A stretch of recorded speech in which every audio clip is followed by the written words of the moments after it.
யோசிக்க வைக்கக்கூடிய கருத்துக்களாகத்தான் இருக்கிறது. குடும்பத்தை கட்டி காக்க வேண்டிய கடமையில் உள்ள பெண் குடும்பத்தை கட்டி காக்காமல் சென்று விடுகிறார் என்றும் குடும்பம் சம்பாதிக்கும் பணத்தை அனாவசியமாக செலவழிக்கின்றார் என்றும் பல விஷயங்களை பல உதாரணங்களை முன்காட்டியிருக்கிறார். ஆடை கலாச்சாரத்தையும் ஆடை குறைப்பு கலாச்சாரத்தையும் ஒரு பிடித்திருக்கிறார். சரி, பார்ப்போம் அடுத்து வரக்கூடிய முன்னேற்ற பாதையினர் என்ன பதில் சொல்கிறார்கள் என்று பார்ப்போம். வாருங்கள் விமலாதேவி சக்தி அவர்களே, வாருங்கள். அனைவருக்கும் வணக்கம். ஐயா நீதிபதி அவர்களுக்கு என் முதற்க வணக்கத்தை நான் தெரிவித்துக் கொள்கிறேன். என்னை கவிதை உலகில் அறிமுகப்படுத்தியதும் ஐயாதான், விடியல் குங்கன் ஐயாதான். என்னை சிறுகதையும் அறிமுகப்படுத்துவதும் ஐயாதான். அவர் எல்லாத்தையும் நியாயம் செய்துவிட்டு இந்த தீர்ப்பில் மட்டும் நான் கேட்டுக்கொள்கிறேன். ஐயாவோட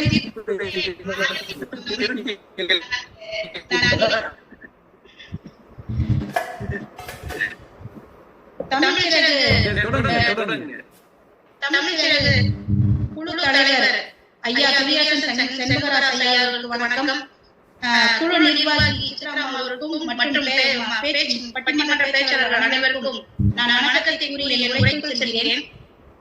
தமிழ் இனங்களோடு என்னை மண்ணில் முன்னேற்ற பாதை நடமாட வைத்துக் கொண்டிருக்கும் என் தாய் தமிழுக்கு முதற்கண் வணக்கத்தை கூறி நான் இங்கு பட்டிமன்ற பேச்சாளராக அடியெடுத்து வைத்த ஒரே காரணம் முயற்சியும் அதனால் பெண்கள் அடைந்த முன்னேற்றமே காரணம் என்று கூறி முன்னேற்ற பாதையில் பேசுகிறேன். இக்காலத்தில் பெண்கள் முன்னேற்றம் அடையவில்லை என்று ஆண்கள் பேசினால் பரவாயில்லை, பின்னடைவு என்று 2 பெண்கள் பேச வந்திருப்பது சற்றே வருத்தம் அளிக்கிறது. ஔவையார், பொன்முடியார், வெள்ளி மீதியார் ஆகியோர் சங்ககால பெண் புலவர்கள். அக்காலத்தில் அவர்கள் முன்னேற்றம் தடைப்பட்டிருந்தால் நமக்கு நல்ல பெண் புலவர்கள் எப்படி கிடைத்திருக்க முடியும்? விஞ்ஞானம் வளராத அந்த காலத்திலேயே ஜான்சி ராணி, வேலு நாச்சியார் போன்ற பெண் ஆளுமைகள் கிடைக்கும் போது விஞ்ஞானம் கொட்டி கிடக்கும் இன்றைய காலகட்டத்தில் அறிவும் ஆற்றலும் நிறைந்த பெண்கள் வளரவிடாமல் தடுப்பது நம் நாட்டின் வளர்ச்சிக்கு முற்றுக்கட்டை போடுவதாகும். இக்காலத்தில் முன்னேற்றம் அடைந்த பெண்மணிகள் எவ்வளவு பேர் இருக்கின்றனர். நேரம் குறைவாக இருப்பதால் சில பெண்களை மட்டும் நான் குறிப்பிடுகிறேன்.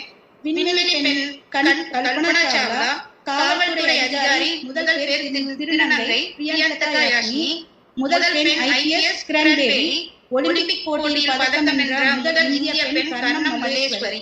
இவர்களை பார்த்தால் முன்னேற்றம் அடைந்தவர்களாக எதிரணி தோன்றவில்லையா? சரி, நம்ம ஊருக்கு வருவோம்.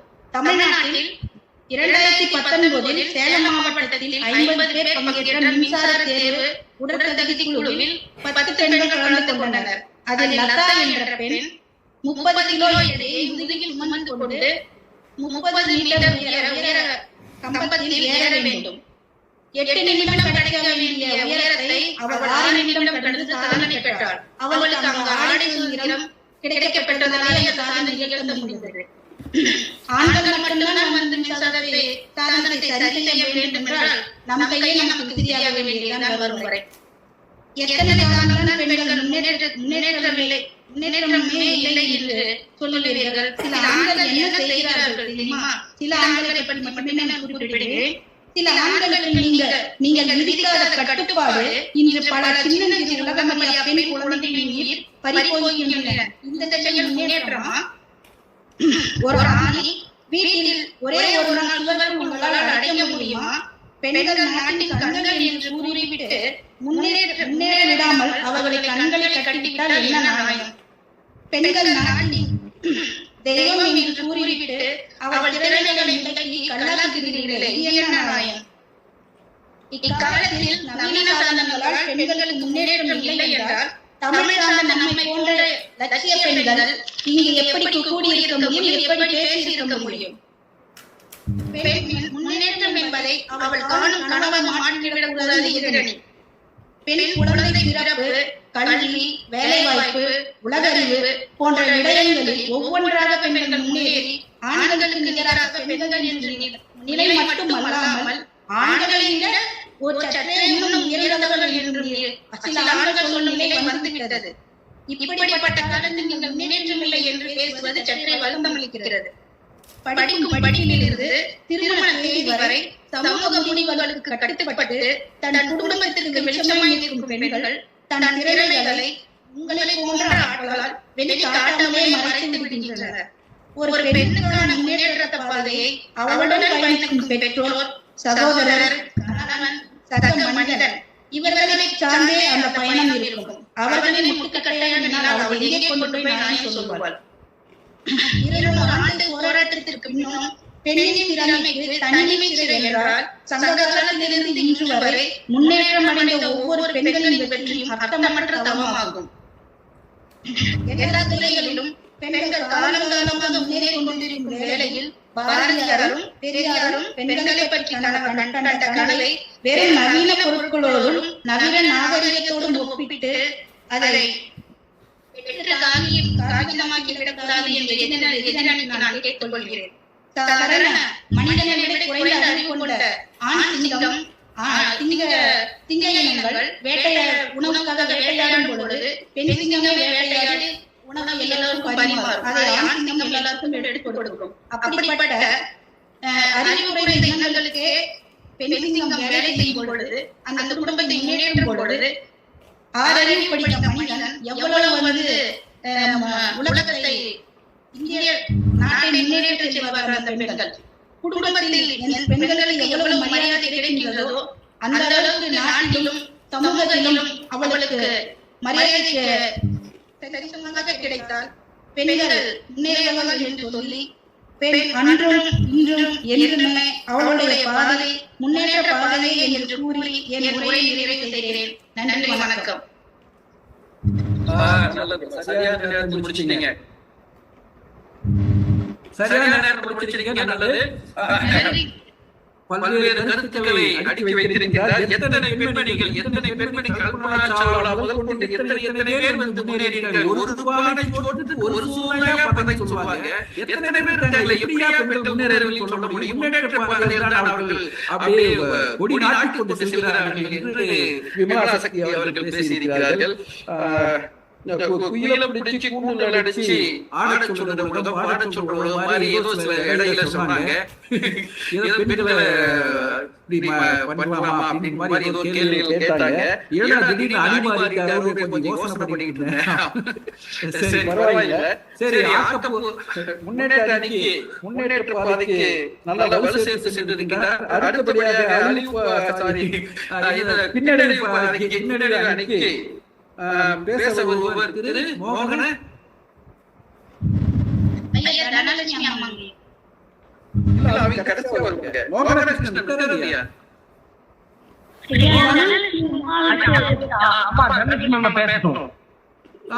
தனலட்சுமி அம்மா வாங்க. நீங்க பேசும்போது அப்புறம் மோகனகிருஷ்ணன் கடைசியா பேசிடுவாரு. வாங்க அம்மா. தனலட்சுமி அம்மா வாங்க. கேக்கல, உங்களுடைய மியூட் பண்ணிட்டு பேசுங்க. இப்ப கேக்குதுங்களா? பேசுங்க. பட்டிமன்ற நடுவர் திரு ரியல் யுகன் ஐயா அவர்களுக்கும் சிவராஜ் ஐயா அவர்களுக்கும் எங்கள் அணி குழு அனைவருக்கும் அணி தலைவி அவர்களுக்கும் எதிரணியில் இருக்கும் அணி தலைவி விமலா தேவி அம்மா அவர்களுக்கும் அவருக்கு அடுத்து பேச இருப்பவர் அனைவருக்கும் முதற்கண் வணக்கத்தை தெரிவித்துக் கொண்டு பேச விளைகிறேன். நன்றி ஐயா. எதிரணி தலைவி திருமதி விமலா தேவி அம்மா பேசுவதற்கு முன்பே நடுவர் ஐயா அவர்களிடம் அன்றைக்கு தீர்ப்பு கேட்டுள்ளார். இது என்ன நியாயம்? நிறைய நியாயத்தை அவர் கேட்டார், ரைட்டு. ஆனா இது என்ன நியாயம் அவர் கேட்டிருக்கிறது? அவருடைய வாதத்தை எடுத்து முதலில் வைக்கவே இல்லை. ஆனால் தீர்ப்புக்கு கேட்டு விட்டார். பரவாயில்லை, அவருடைய ஆர்வம். சரி, நம் தலைமைக்கு வருவோம். நாம் முன்னேற்ற நிலைமையில் இருப்பதால் தான் நம்மை போல் பெண்கள் எல்லாம் முன்னேற்ற நிலையில் இல்லாத பின்னடைவில் உள்ளதால் அவர்களை பற்றி நாம் பேச வந்திருக்கிறோம். பின்னடைவு என்று பாரதி கண்ட புதுமை பெண்கள் எப்படியெல்லாம் கண்டார். ஆனால் இன்று பெண்கள் எப்படியெல்லாம் இருக்கிறார்கள். அந்த புதுமை பெண்களாக வளர்ந்து வந்த இந்த யுகத்தில் எப்படி இருக்கிறார்கள் என்று பார்ப்போம். அவர் சொன்ன புதுமை பெண்களாகவே இருக்கிறார்களா? இருக்கிறார்கள். கொஞ்சம் பேர் இருக்கிறார்கள், இருக்கத்தான் செய்யறார்கள், இல்லையே சொல்லவே இல்லை. நம்ம பேச வந்திருக்கிறதே இல்லைங்கிறதுதானே. பட்டிமன்றமே இருக்குதா இல்லையா அப்படிங்கிறதுதான். அதனால நம்ம அதை பார்ப்போம். என்னதான் முன்னேற்ற பாதையின் வழிகள் புதுமையான 1000 வழிகள் இருந்தாலும், அதில் நன்மை இருந்தாலும், அழிவு பாதையின் வழிகள் தானே அதிக வழிகளை தருகிறது. அடுப்பூதும் பெண்களுக்கு படிப்பதற்கு என்ற காலம் மாறி படிக்கலாம், வேலைக்கு செல்லலாம் என்றான பிறகு நமக்கு சுதந்திரம் இருக்கு என்ற பெயரில் பெரியவர்களை மதிப்பதில்லை, தாய் தந்தையை மதிப்பதில்லை, சொல் பேச்சும் கேட்பதில்லை, மாமனார் மாமியார் இவர்களையும் மதிப்பதில்லை. சகோதரன் கேட்டாலும் உனக்கென்ன, நான் உன் விஷயத்தில் தலையிடுகிறேனா, நீ மட்டும் ஏன் என்னை கேட்கிறாய் என்பது போன்ற எதிர்கேள்விகள். அடுத்து உடை என்ற பெயரில் பார்ப்பவர்கள் கண்களை உடுத்தும் அளவு உடை அணிவது கேட்டா அது என்னோட சுதந்திரம் அப்படிங்கிறாங்க. அப்படியெல்லாம் பெண்கள் தலைய புடவை கட்டி தலை நிறைய பூ வைக்கணும் என்பார்கள். ஆனா அது இந்த காலகட்டத்தில் முடியாதுதான். வேலைக்கு போகணும், சுடிதார் போடணும். ஐடில ஒர்க் பண்ற பொண்ணுங்கெல்லாம் மாடர்ன் டிரெஸ், சுடிதார், ஜீன்ஸ் போடுறாங்க. அது தப்பில்லை. ஆனா பெண்கள் முடிய ஒரு ஹேர் பேண்ட், ஒரு கிளிப் போடலாம், லூஸ் ஹேர் அப்படின்னு சொல்லிட்டு தலைவிரி கோலமா போறாங்க. பாதுகாப்பு, பெற்றோர்களின் பாதுகாப்பு வலயத்திலிருந்து வெளியேறாங்க. இவங்க எல்லாம் பின்னடைவை நோக்கி போறாங்க. பெண்கள் தானே நடுவரையா? பெண்ணின பூமியில் பிறந்து விட்டால் மிக கீழே இருக்குது தங்கங்கள் என்று பாரதி கூறினார். அட்ஜஸ்ட்மெண்ட் என்பது இல்லாமல் வாழ்க்கையை விட்டு விலகுவது எதற்கெடுத்தாலும் எனக்கு தெரியும், இவங்களோட என்ன நாம சேர்ந்திருக்கிறது அப்படின்னு விவாகரத்துல போய் நிற்கிறது. இதையெல்லாம் பின்னடைவு தானே கொடுக்குது. புரிஞ்சு குடும்பத்தை நடத்தி கொண்டு வரணும் அப்படிங்கிற எண்ணமே இல்லாம எடுத்தறிஞ்சு நடந்திருக்கிறது நிறைய பெண்கள் இன்றைய காலகட்டத்துல இருக்கு. நம்ம படிச்சுட்டோம், வேலைக்கு போறோம், சம்பாதிக்கிறோம், நமக்கு தைரியம் இருக்கு அப்படிங்கிற எண்ணம் முன்னேற்ற பாதையில் இருக்கிறவங்களுக்காக அது பின்னடைவுக்கு கொண்டு போயிடக்கூடாது. ஆனா அதுதான் நீங்க செஞ்சுட்டு இருக்காங்க. நிறைய குடும்பத்துல நிறைய பிரச்சனைகள் இப்படிதான் ஓடிட்டு இருக்கு. நினைச்ச நேரத்துக்கு தூங்குறாங்க, எந்நேரமும் செல்போன் பார்க்கறாங்க. அதுவும் விடிய விடிய போன் பார்க்க வேண்டியது, விடிந்து தூங்குவது. இதனால் உடல் ஆரோக்கியம் கெடும் அப்படிங்கிறத புரிஞ்சுக்க மாட்டேங்கிறாங்க. நடுவரையா, அந்த காலத்தில் பெண் குழந்தைகளுக்கு கள்ளிப்பாலும் பாலில் நெல்மணியும் கலந்து கொடுத்து பெண் குழந்தைகளை கொன்று அழித்தார்கள். ஆனால் அதையும் தாண்டி வென்று வந்த பின்னால் இவர்களாகவே அவர்களை அழிவு பாதைக்கு கொண்டு செல்கிறார்கள். பின்னடைவு என்ற அழிவு பாதைக்கு கொண்டு செல்கிறார்கள். இரவு நேர விடுதிக்கு செல்வது, ஆண் நண்பர்களுடன் டான்ஸ் ஆடுவது, அவர்களுடன் மது அருந்துவது, அதை விட கொஞ்சம் கூட கூச்சம், அச்சம், மடம், நாணம் எதுவும் இன்றி அவர்களே மதுக்கடைக்கு சென்று அவர்களே மது வாங்கி அருந்துவது. இதுவெல்லாம் பின்னடைவு தானே இல்லையா? முன்னேற்ற பெண்களை பார்த்து யாரும் முன்னேறி போகவே இல்லை. அவர்களுக்கு தோணுவதைத்தான் செய்து கொண்டிருக்கிறார்கள். இவையெல்லாம் பின்னடைவு பாதைகள் தான் என்பதை நடுவரையாளர்களிடம் ஆணித்தரமாக எடுத்து வருகிறேன். அன்று என் அம்மாவின் கையில் அடுப்பூதும் குழல் இருந்தது. இன்று என் கையில் எழுதுகோல் உள்ளது. ஆனால் எல்லாரும் அதை உபயோகிப்பது இல்லை. இது போல பின்னடைவு வேலைகளில் தான் சென்று கொண்டிருக்கிறார்கள். முத்தாய்ப்பாக ஒன்றை சொல்லி நிறைவு செய்கிறேன் நடுவரையாளர்களே. பாரதியின் மனதில் பெண்ணியத்தை விரித்த ஒரு நிவேதித பெண்ணாக இருக்க வேண்டாம், ஒரு அன்னை தெரசாவாக இருக்க வேண்டாம், ஒரு ஜான்சி ராணியாக உங்களால் செயல்பட முடியாமல் போனால் போயிற்று.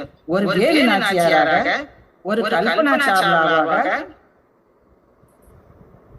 நீங்கள் இல்லாமல் இருக்கலாம். ஆனால் மனித நேயத்தோடும் மனிதராக நாம் பிறந்து விட்டோம், பெண்களாக இருக்கிறோம் என்ற எண்ணத்தோடும் முதலில் ஒரு பெண்களின் அடையாளங்களுடன் நல்ல பெண்களாக இருக்க பாருங்கள் என்று கூறி என் உரையை நிறைவு செய்கிறேன். வாய்ப்புக்கு நன்றி கூறி விடைபெறுகிறேன். நன்றி, வணக்கம் ஐயா. நன்றி, வணக்கம். மிக சிறப்பாக பேசியிருக்கின்றார். பெண்களுடைய கலாச்சார சீரழிவுகளை எல்லாம் பட்டியலிட்டு காட்டியிருக்கின்றார். பெண்கள் இன்று எந்த நிலையில் எப்படி நடந்து கொள்கிறார்கள், இதுக்கெல்லாம் சரிதானா, இப்படிப்பட்ட நிலைக்கு போவது பின்னடைவுதானே என்ற ஒரு வலுவான கேள்வியை கேட்டு முடித்திருக்கின்றார். கொஞ்சம் பின்னடைவு அணியும் தேர்ச்சி பெற்று வருவது போன்றுதான் தோன்றுகிறது, தேர்தலில் போன்றுதான் தெரிகிறது. பார்ப்போம்.